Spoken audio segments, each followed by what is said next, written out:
bà dùng việc xua bằng phôn học ní và thay ní nôm chun bằng phôn học ní ai ban khơi vì tu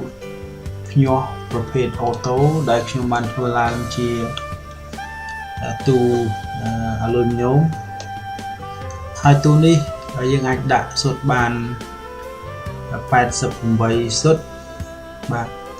ប៉ុន្តែបច្ចុប្បន្នទូប្រភេទនេះតែ88ហ្នឹងគឺខ្ញុំឡើង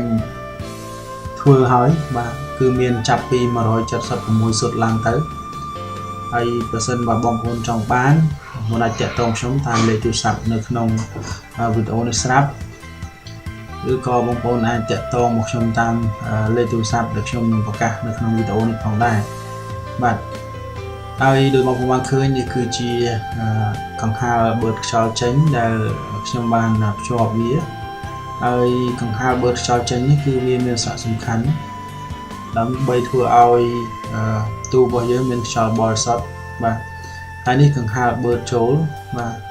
ហើយកង្ហារបឺតចូលក៏វាមានសារៈសំខាន់ដូចគ្នាណាបាទវាបឺតខ្យល់បរិសុទ្ធចូលទៅបាទហើយកង្ហារបឺតចេញសម្រាប់បឺតខ្យល់ឧស្ម័នកាបូនិកចេញហើយនេះពីខាងក្រោយទូបាទខ្ញុំធ្វើ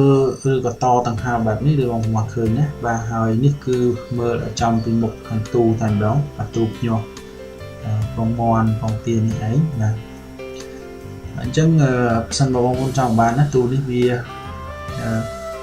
ប្រភេទបែបនេះគឺប្រភេទយើងធ្វើពីអលុយមីញ៉ូមដោយយើងមានហុំឬក៏បិទចិត្តដោយបន្ទះដែកបាទអញ្ចឹងវាមានចាប់ពី176សុទ្ធឡើងទៅបាទពីមុនមាន88ប៉ុន្តែ88នៅពេលនេះ88សុទ្ធដែលជាលក្ខណៈអូតូដូចទូនេះគឺខ្ញុំបានដាក់នៅក្នុងកេស្ណៅបាទអញ្ចឹងមាន88មានប៉ុន្តែសម្រាប់កេស្ណៅបាទអញ្ចឹងបងប្អូនសូមមើលនៅខាងក្នុងជាមួយខ្ញុំបាទនេះប្រព័ន្ធវាកំពុងតែដំណើរការអូតូហើយបាទនៅពេលដែលសីតុណ្ហភាពវាឡើងដល់កម្រិត 37.5 វានឹងដាច់ភ្លើងហើយដុំវាលីនឹងបញ្ជាឲ្យកញ្ចែងដាក់សុទ្ធរបស់យើងវាធ្វើចលនាអូតូបាទហើយថែមទាំងវានឹងបឺតខ្យល់អុកស៊ីហ្សែនអសន្ទុះខ្យល់ឧស្ម័នកាបូនិកចេញផងដែរបាទអញ្ចឹងនេះដូចបងប្អូនបានឃើញវាកំពុងដំណើរការជាលក្ខណៈអូតូហើយបាទហើយទូមួយនេះតែខ្ញុំទៅធ្វើរួចហើយផ្ញើឲ្យអតិថិជនរបស់ខាងខ្ញុំគាត់នៅស្រុកមេមត់បាទខេត្តកំពង់ចាមអញ្ចឹងខ្ញុំបានផ្ញើទៅដល់គាត់ហើយបាទហើយយើងមើលនេះឃើញភ្លើងគាត់ភ្លើងវាភ្លឺឡើងវិញគឺដោយសារតែស្ថានភាពវាចុះដល់ 37.0 អញ្ចឹងវាចាប់ដើមភ្លឺភ្លើងឡើងវិញបាទអញ្ចឹងប្រព័ន្ធអូតូនេះបានន័យថាពេលដែលសីតុណ្ហភាពនៅក្នុងទូឡើងដល់ 37.5 វានឹងដាច់ភ្លើងដោយស្វ័យប្រវត្តិបាទដូចបងប្អូនបានឃើញនេះដាច់ភ្លើងហើយខ្ញុំចង់បង្ហាញសារទៀតវា 37.5 បាទនេះកញ្ឆែងវាកំពុងបង្វិលអូតូបាទហើយចង់ជូនដំណឹងបងប្អូនដែរនៅថ្ងៃទី4ហើយនៅថ្ងៃទី5ខែ11 2017នេះគឺខ្ញុំមានបើកវគ្គថ្មីបងប្អូនចាប់អារម្មណ៍អាច comment នៅក្នុងវីដេអូនេះក៏បានអាចតាក់ទងមកខ្ញុំផ្ទាល់ក៏បានតាមរយៈលេខ087 971 93ដើមបាទដើម្បីចោះឈ្មោះសម្រាប់ថ្ងៃទី4ឬថ្ងៃទី5សិនបងប្អូនចាប់អារម្មណ៍ក្នុងការសិក្សាធ្វើទូភ្ញាស់ហើយរយៈពេលសិក្សាយើងរៀនតែមួយព្រឹកទេបាទហើយការសិក្សាគឺធានាថាបងប្អូននឹងចេះធ្វើទូភ្ញាស់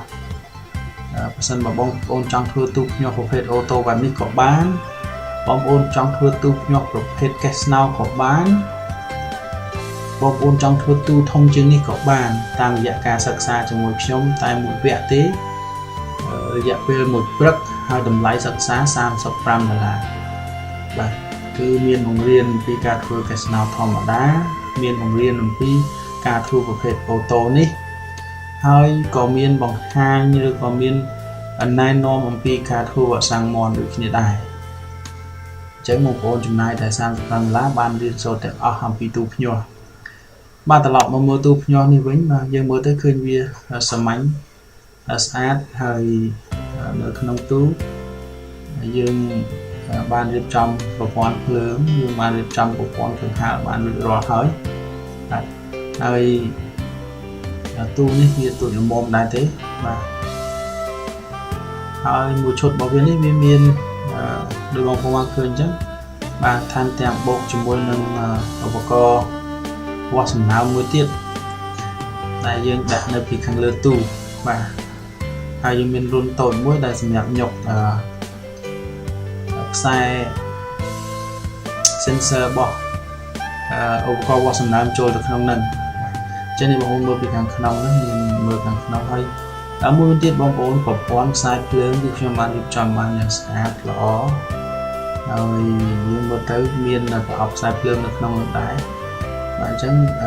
មិនបារម្ភទេចំពោះបងប្អូនដែលប្រើទូនេះគឺ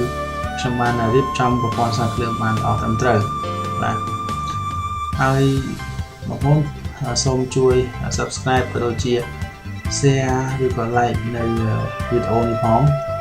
ហើយបើសិនបងប្អូនមានសំណួរឬក៏ចង់ឲ្យខ្ញុំធ្វើវីដេអូផ្សេងទៀតដែលបង្ហាញអំពីការធ្វើទូភ្ញាស់ពងមាន់ពងទាឬក៏ពងក្រួចខ្ញុំនឹងបង្ហាញវីដេអូនេះជូនបងប្អូនទាំងអស់គ្នាដើម្បីបានទស្សនាបាទអញ្ចឹងខ្ញុំជឿថាបងប្អូនយើងខ្លះគាត់គ្រាន់តែមើលវីដេអូមួយនេះគាត់អាចធ្វើទូភ្ញាស់មួយបានដោយខ្លួនឯង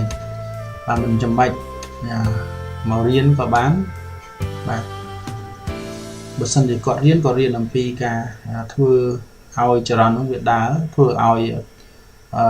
សីតុណ្ហភាពដើរបានល្អបាទអូខេខ្ញុំមានប៉ុណ្ណឹងខ្ញុំសូមអរគុណបងប្អូនច្រើនហើយ